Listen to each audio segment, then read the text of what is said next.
বলুন বলুন আপনি এটা আমার সাথে কেন করলেন? বলুন আপনি আমার বিশ্বাস, ভরসা, ভালোবাসা সবকিছু কেন নষ্ট করে দিলেন? বলুন বলুন। না করি না, সেদিন অ্যাক্সিডেন্ট হয়েছিল, আপনি আপনি ভুল ভাবছেন।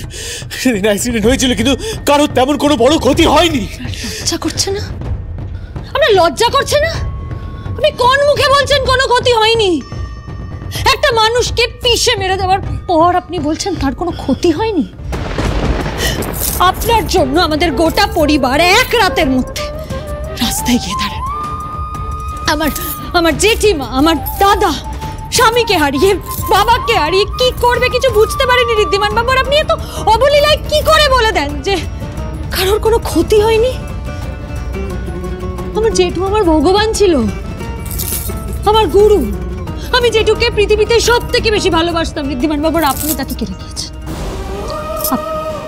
আপনার জন্য ওরকম বড় মাপের একজন শিল্পী অকালে প্রাণ হারিয়েছে, আর আপনি বলছেন কারোর কোনো ক্ষতি হয়নি? আপনার মধ্যে কি এতটুকু মনুষ্যত্ব নেই? না, আপনি এভাবে আমাকে অ্যাকিউজ করতে পারেন না। আপনি কিছু না জেনে বলতে পারেন না। আপনি তো এও জানেন না সেদিন রাতে কি হয়েছে। আপনার থেকে আর একটা কথাও আমি শুনতে চাই না। আপনি নোংরা মুখে আর একটা মিথ্যা কথা বলবেন না। আর শুনুন, আমি যা যা বলছি না তার সব প্রমাণ আছে। এগুলো আমার মন গড়া কথা নয়, পুলিশের ফাইলের রেকর্ড আছে। WB02AP2145 আপনার গাড়ি, তাই তো? ওই গাড়িটাই আমার জেঠুকে পিষে মেরে ফেলে।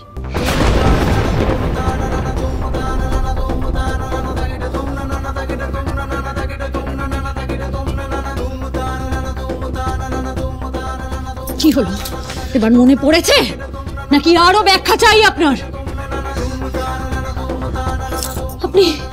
আপনি এতদিন ধরে আপনার এই নোংরা চেহারাটা সবার কাছে লুকিয়ে রেখেছিলেন, আর এখন জানেন তো আমি সবটা বুঝতে পারছি, সব বুঝতে পারছি। এই 1 বছর ধরে আপনি কি কি করেছেন আর কেন করেছেন সবটা আমার কাছে পরিষ্কার হয়ে গেছে। আপনি কেন আমার দিদিকে বিয়ে করতে চেয়েছিলেন আমি বুঝতে পারছি। আমার দিদি বিয়ের মণ্ডপ থেকে পালিয়ে যাওয়ার পর কেন আপনি আমাকে বিয়ে করতে রাজি হয়েছিলেন সেটাও আমি বুঝতে পারছি। খড়ির মতন একটা সাধারণ মেয়েকে আপনি নিজের স্ত্রী বলে মেনে নিয়েছিলেন। আপনি আমাকে প্রত্যেকবার বাঁচিয়েছেন, আমার পাশে দাঁড়িয়েছেন, আমাকে সমস্ত বিপদ থেকে রক্ষা করেছেন।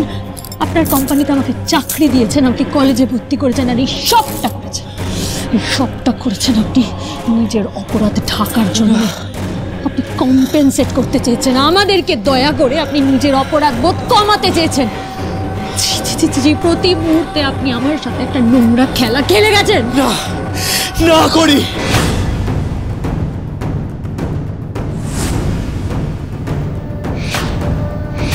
সত্যি কুমু, মানে মনে যে কি আনন্দ হচ্ছে তোমাকে কি বলবো। দেখো, ছেলে মেয়ে, নাতি নাতনি, বৌমা, নাত বৌমা, জামাই সবাইকে নিয়ে এরকম একটা ভরভরন্ত একটা হই হই করা সংসারের স্বপ্নই তো আমরা দেখেছিলাম, কি বলো? হ্যাঁ ঠিক বলেছ। এখন ঠাকুরকে ডাকো, বলো আমাদের এই আনন্দে যেন কারোর নজর না লাগে। এসে গেছি। হ্যাঁ, আমিও এসে গেছি আপনাদের এই আনন্দ উৎসবে যোগ দিতে এসে গেছি। শুভ দীপাবলি। শুভ দীপাবলি। দুর্গাপুজোটা কি সুন্দর, আমাদের সবার সঙ্গে আর এঁটুলির মতো লেগেছিলেন। কালী পুজোর দিনে এসে পড়বেন না, এ কখনো হয়? আমাকে তো আসতেই হতো। আপনাকে অনেক শুভেচ্ছা বিমল আঙ্কেল, আপনি এসেছেন, খুব ভালো লাগছে। We were really missing you.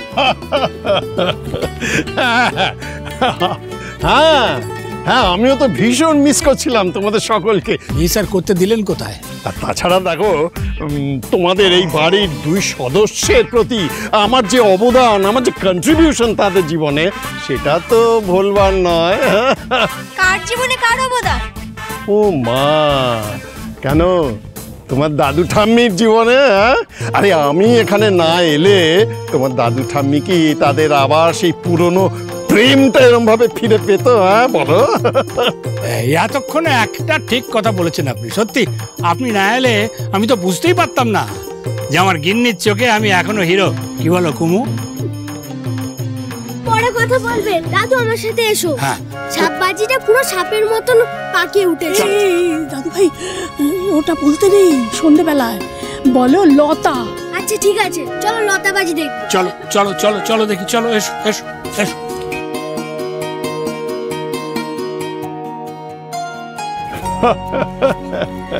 সত্যি কুমুদ, এত ভালো লাগছে না, মানে তোমার সব ছেলে মেয়ে নাতি নাতনি সবাই মিলে এত আনন্দ করছে, একেবারে ভরা সংসার। হ্যাঁ, বাহ বাহ বাহ বাহ, এই আনন্দটুকু মানে সত্যি মনে রাখার মতো।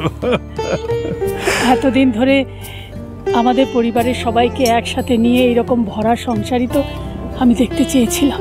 আর তোমার মেজ ছেলে, তার কথা মনে পড়ে না তোমার? পড়ে বই কি, খুব পড়ে। মা কি কখনো তার সন্তানকে ভুলতে পারে? পারে না। দেব এখন কোথায় আছে, কেমন আছে কে জানে। 25 বছর হয়ে গেল ওকে দেখিনি। সেই ওর বাবা ওকে বাড়ি থেকে বের করে দেবার পর জেদ করে ও আমার কাছেও ফিরল না। বাবা আর ছেলের জেদের মাঝখানে পড়ে মায়েরাই সবসময় বলি হয়, আমিও হয়েছি। আমার কষ্টটা ওরা কেউ বুঝলো না, কেউ।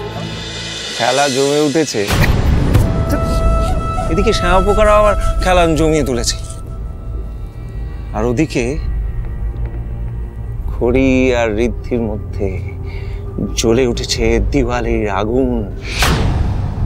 সেই আগুনে পুড়ে ছারখার হয়ে যাবে সিংহরায় পরিবার, আর আপনিও আপনার জমে থাকা অপমানের প্রতিশোধ নিতে পারবেন। সে তো নেবই প্রসূন। 25 বছর ধরে আমাকে নিজের পরিবার, নিজের বাড়ি সবটা থেকে দূরে থাকতে হয়েছে। সিংহরায় বাড়ির ছেলে হয়েও নিজের পরিচয় পাল্টাতে হয়েছে। সবটা সহ্য করেছি শুধু আজকের এই দিনটার জন্য। ওই তো স্যার, হবেই তো। আপনি ছিলেন এই বাড়ির সবচেয়ে ব্রিলিয়েন্ট ছেলে, কি পড়াশোনায়, কি ব্যবসায়, আর এরা আপনাকে এই বাড়ি থেকে তাড়িয়ে দিয়েছিল। এই অন্যায়ের ফল তো ওদের ভুগতেই হবে। শুধু বাড়ি থেকে বের করে দেওয়াটাই একমাত্র কারণ নয় প্রসূন। এই সিংহরায় জুয়েলার্স আমার স্বপ্ন ছিল। সিংহরায়ের ঐতিহ্য, সিংহরায় জুয়েলার্স চালানোর সাথে সাথে আমি অ্যান্টিক ব্যবসাও করতে চেয়েছিলাম প্রসূন, কিন্তু আমাকে সেই সুযোগ দেওয়া হয়নি। আমার সমস্ত স্বপ্ন, আমার সমস্ত অ্যাম্বিশনকে ধুলোয় মিশিয়ে দেওয়া হলো। যেদিন আমাকে ত্যায্যপুত্র করা হয়েছিল সেদিনই প্রতিজ্ঞা করেছিলাম আমি আবার ফিরব। আমার কাছ থেকে যা যা কেড়ে নেওয়া হয়েছে সিংহরায় বাড়ির প্রত্যেকের কাছ থেকে আমিও সবটা কেড়ে নেব। যে ঐতিহ্যকে নিজের কাঁধে তুলে নিয়ে এগোতে চেয়েছিলাম সেই ঐতিহ্যকেই ধুলোয় মিশিয়ে দেব নিজের হাতে। এই সিংহরায় বাড়ি, সিংহরায় জুয়েলার্স সবটা আমার হবে, আমার। এই দেবাংশু সিংহরায়ের, আর কারণ নয়।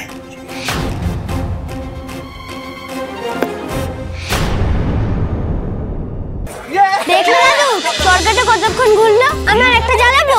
হ্যাঁ জ্বালাবে নিশ্চয়, কিন্তু একটু সাবধানে। হ্যাঁ কুনাল, কুনাল ও চরকি জ্বালাবে, একটু একটু দেখেন। যা।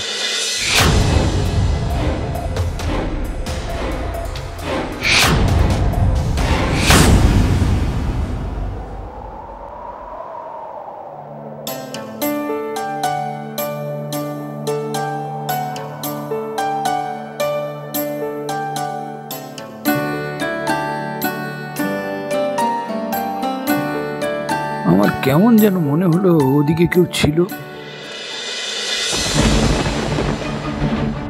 আমি সেদিন মা দুর্গার সামনে দাঁড়িয়ে প্রতিজ্ঞা করেছিলাম আমার জেঠুর খুনিকে আমি খুঁজে বের করব আর শাস্তি দেব।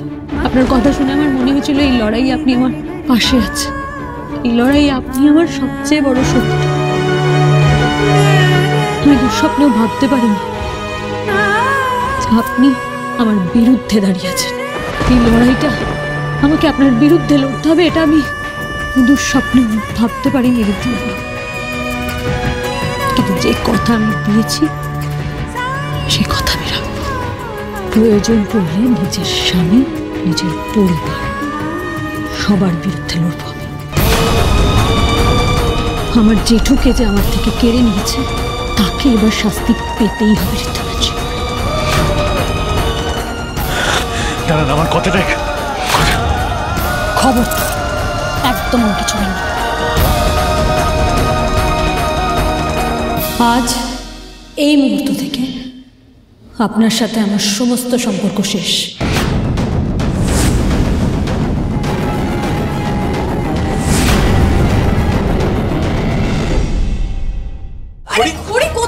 কি হয়েছে একবার বলবে তো? যে বাড়িতে অন্যায়কে প্রশ্রয় দেওয়া হয় দাদু, যে বাড়িতে একজন খুনিকে আড়াল করা হয়, সেই বাড়িতে করি এক মুহূর্তও থাকবে না।